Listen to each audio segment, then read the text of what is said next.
Hi everyone, welcome back. I've got two tags here that are cut out with the printer cut feature on the Cricut design space, and I used Mr. Frosty as a pattern for all the patterns that you'll see here.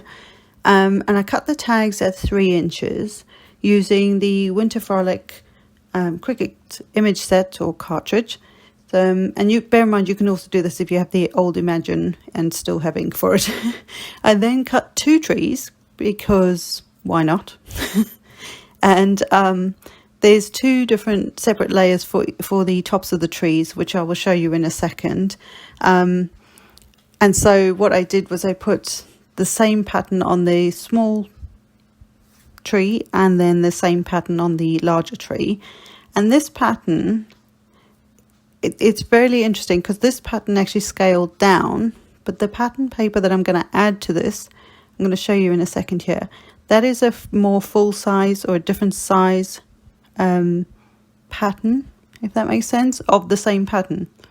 So it's really cool. It's kind of, as you drop the pattern into it, it scales it down to the size of the image that you've got. And I believe these trees are about 3 or 3.5 inches tall. I can't remember off the top of my head.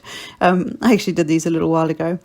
And then this piece is the same, like I said, pattern as the one of the trees. And I cut this to 3 inches by 1.5. And what I'm going to show you here is that this is a block. So I chose on Design Space, I just grabbed a square shape and I made it 4 by 4 inches. And then I filled it with the pattern. And so in the same way that I filled the tag and the trees, I filled this in and then made the scale bigger, so that it was much bigger. Although it's the same pattern as the one of the trees, its scale is much different, so it looks like a different pattern paper, which is so cool. And then I've got some other twines that I've had in my stash for ages, and my pink Stampo Winter Punnies sentiment that I'm going to use. So I'm going to put one of these together for you, but I'm going to, and then I'll show you both at the end. But what I want to do is also something that I just want to sort of point out. I think it was last year, sort of 2020, I think, that I tried different papers to print and cut on.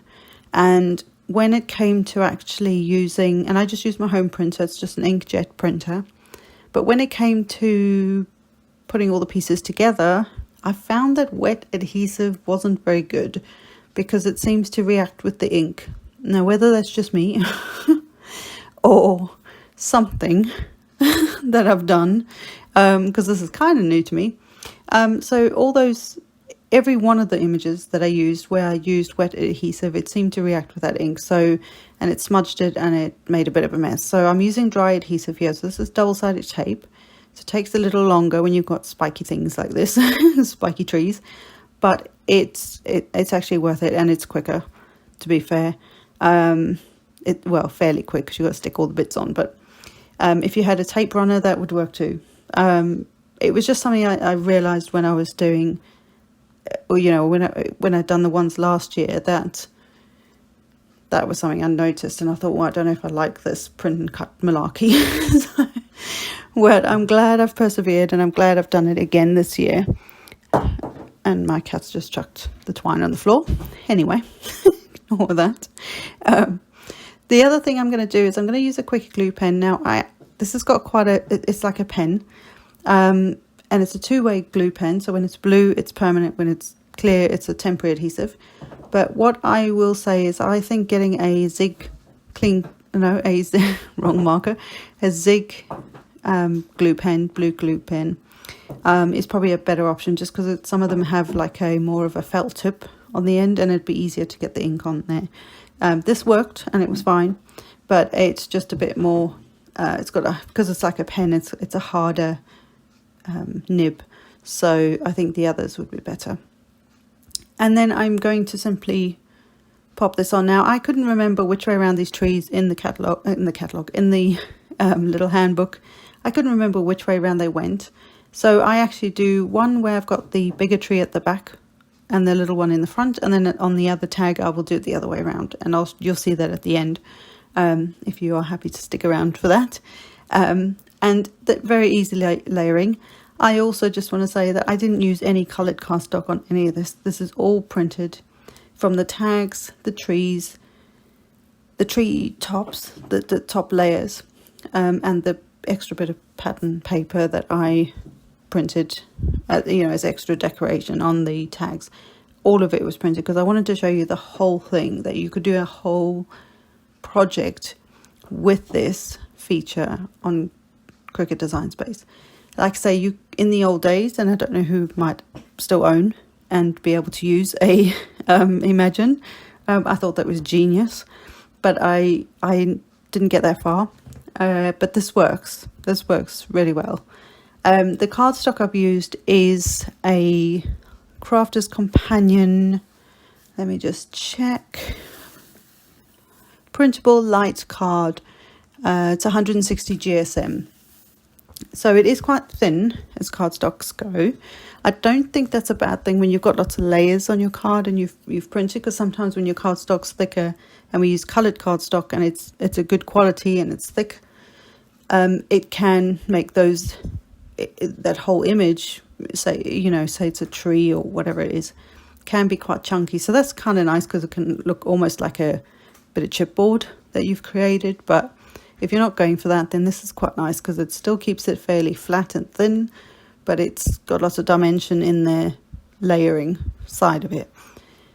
So I can't remember if I said, but the piece that I'm going to use of the extra pattern paper, I'm just going to, I've cut, to 3 by 1.5, I believe.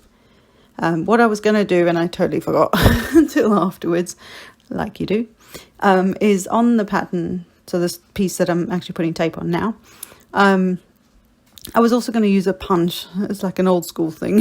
So I'm trying to use all the stuff that's in my art room now, instead of just buying the latest stuff. I do like some of the latest stuff, but I still love all the old stuff, and I love my Cricut. I love all the stuff I used to do on it. So you might see more of that at the moment. I'm having a bit of a Cricut buzz at the moment. So what I would have done was, the plan was to actually do some punching on the bottom of it before I stick it onto the tag. So and the 3 inches wide is just because of the width of the tag, which in Design Space would be the size you would choose, or on your normal, on any of the other Cricuts would be the height. That's the size that you choose, is the height of the image. So the tag was actually lying sideways, if you like, and 3 inches high is what it did. So yeah, but it still looks cute just like this. I think it's quite sweet. And 2 tags down, and however many I still need, if this is what I do. So and like I say, because it's thinner cardstock, it's still nice, and like once you've got the layers on, it's still quite light, which was quite nice. So I'm now going to stamp the, now that I've put the pattern paper on, I'm going to stamp the sentiment that I want on this tag, just as a, I don't know, do you call it a sentiment on a tag? I don't know, but anyway, the little bit of wording that's going on. And I'm just going to use the words that say Winter Wonderland. Now I thought of doing a couple of things here. One is to do one tag and then use the other tag on the front of a card, so it's actually make it into a card. But I had a headache and I just couldn't think past that. So you could do that. I'm going to make 2 tags here, but you could easily have, put one of those tags onto the front of a card as like a topper. Is that what you used to call it in the old days? And have a card and a matching tag to go with it. So that was the original plan, but obviously that didn't happen. so you can do as I say, but not as I do. Is that the expression as well?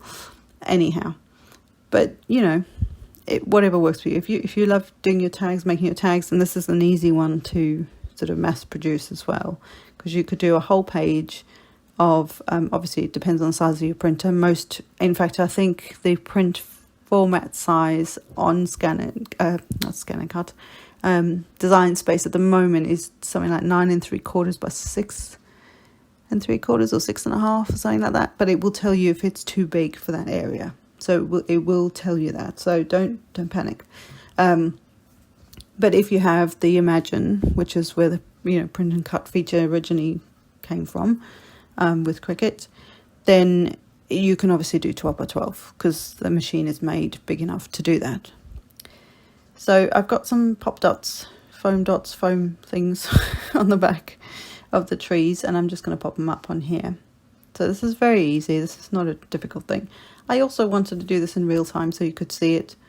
This is actually how long it took me to put this together. Yes, I had to think of the design. I had to find the patterns, and then obviously print it and then get it cut out. But that, in all fairness, once I decided what I wanted, that didn't take that long either, and was fairly quick. And then it's literally been sat on my desk for a few days because I just haven't got around to doing the filming of it. But anyway, so now for my tag string, and you could easily use string, I'm using this is thick Stampin' Up twine, and I think this is must be the very vanilla, and I just sort of strung it through there. I actually did it back to front. You could do it either way, but I like it facing the other way. So you basically loop it in half together and then put the loop through, open the loop, and pull the rest of the string through, if that made any sense. Hopefully it was easy to see there.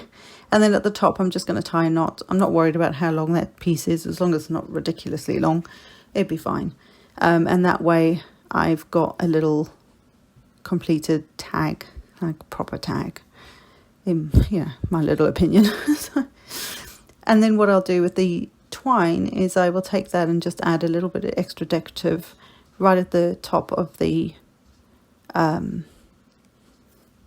top of the tag where the twine came through, and you'll see that in a second. And I'll just tie a bow. So it's just a little bit of something extra. You don't have to do any of that. You could just leave it with the I'm going to say string because string's kind of that color most of the time. And you could just use that and that'd be fine. You could use a ribbon. Just don't pull too tightly on your ribbon because obviously it will, or even your twine, because it will obviously, it's just cardstock, so it may tear, so just go easy on that. But like I say, this is in real time. It still didn't take me that long, and it's very easy to put together, so super simple. So just getting my bow done here, and then I tighten, and then I hold the middle, and then just pull it till it's the loops are the size that I want, roughly. I do go back and cut these strings a little shorter because they were just getting on my nerves. I think because it was wrapped around a card as opposed to like something round, if that makes sense. It had kinks in it, and it was driving me mad. So I just cut them off later on. I made them shorter. The ink that I used is Stampin' Up's early Espresso, because I thought the brown would work better than a black ink, because I had the brown trees and I had no other black on there. So that for me worked out better. So that's it. One very easy tag.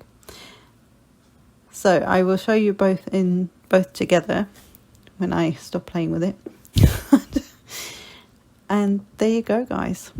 2 super simple cards. You could easily do this with some pattern paper, but I thought it was a lot of fun.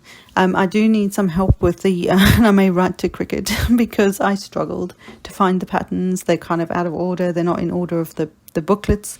So although I've got the booklet, I struggle to actually find these patterns. So anyway, I will see you in the next one, guys. I hope you've enjoyed this.